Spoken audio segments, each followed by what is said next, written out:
Bronx Representative Ritchie Torres, Democrat New York, opened a new front in his public war against Governor Kathy Hochul, calling for an investigation into claims her office rigged a bid to oversee New York's allegedly fraud-ridden $9 billion home care Medicaid program.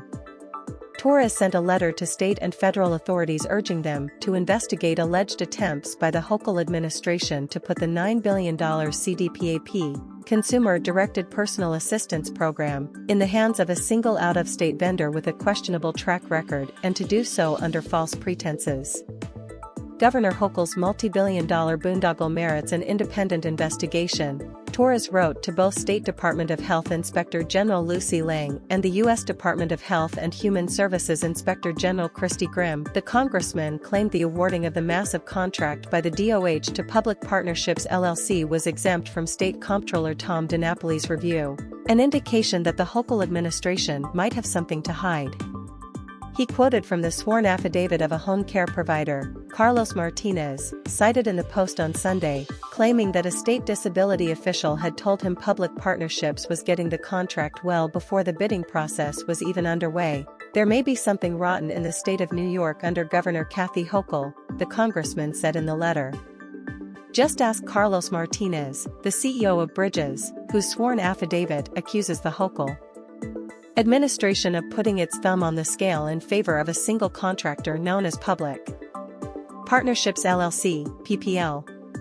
Torres, who said he is considering running for governor in a party primary against fellow Democrat Hochul in 2026, wrote the letter in his official capacity as a House member on his congressional letterhead. The Post, earlier this year, reported how the costs for the popular program had spiraled out of control, with little oversight of some 700 businesses or nonprofits that operate as middlemen, or payroll agents, between caregivers and Medicaid.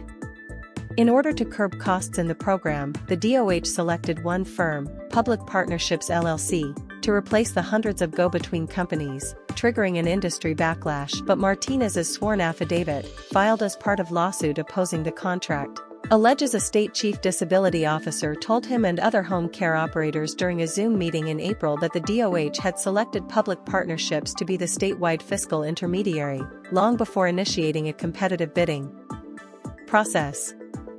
The pre-selection of PPL was the worst-kept secret in Albany, and the bidding process that arose afterwards has since been exposed as a dog and pony show with a predetermined outcome, Torres charged.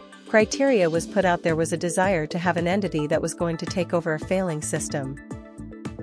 The chief disability officer cited in the affidavit did not draft the requests for proposal or evaluate the responses, and the state comptroller can review the contract after it's finalized, her office said.